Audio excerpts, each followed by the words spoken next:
Hi everybody, I'm Tom Elliott with John Deere, and today we'll show you how to plant a food plot that'll attract wildlife on your property using a Frontier conservation seeder.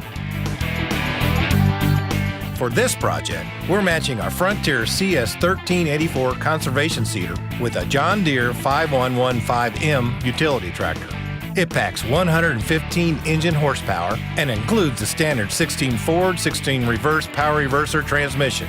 We've also added an H260 loader with a lift capacity of over 3,500 pounds as ballast to make sure our tractor package is properly balanced. And we've included a John Deere quick hitch that makes hooking and unhooking three-point implements like this conservation seeder as easy as possible. Before we get started, let's go see where we want our deer to visit and also where we'll plant our food plot. Tucked back in a wooded area, this plot is about 1/3 of an acre or so. With its front and rear spike rollers, we could use this conservation seeder as a no-till planter here. But the landowner chose to rotary cut the vegetation very short first, then ran a disc over it to churn and soften the seed bed. Okay, time to get started. First, Caitlin will hook up the conservation seeder using the quick hitch we added to our tractor's Category 2 hitch. She'll just focus on the top hook and everything else falls into place. Then she'll close the locking levers, attach the power cable for the transport lights, and she's ready to go.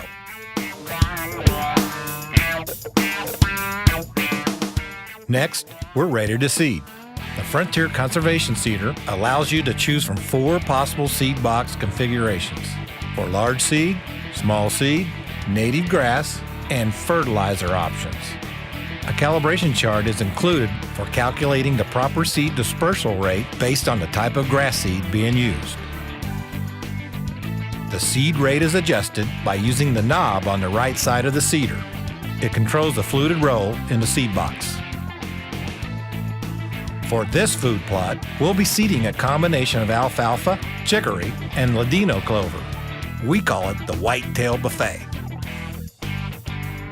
The seed drops through adjustable seed cups and seed tubes onto the ground.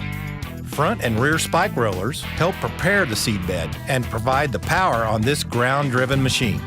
After the seeds fall to the seed bed, adjustable spring tines gently rake soil over them.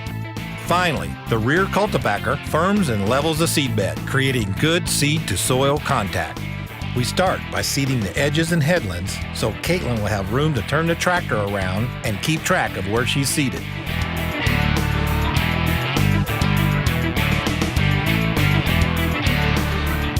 Then she'll continue back and forth throughout the food plot area, occasionally checking her seed boxes to make sure her dispersal rate calculations were correct. All in all, it should take her less than an hour to seed this entire food plot. When she's done, we'll let nature take its course, and hopefully we'll have a great stand of feed to attract deer in the fall. Frontier has over 600 implements that are available only from your John Deere dealer, the place to go for advice and equipment. So remember, for implements that help turn your tractor into the workhorse it was built to be, think Frontier and your John Deere dealer.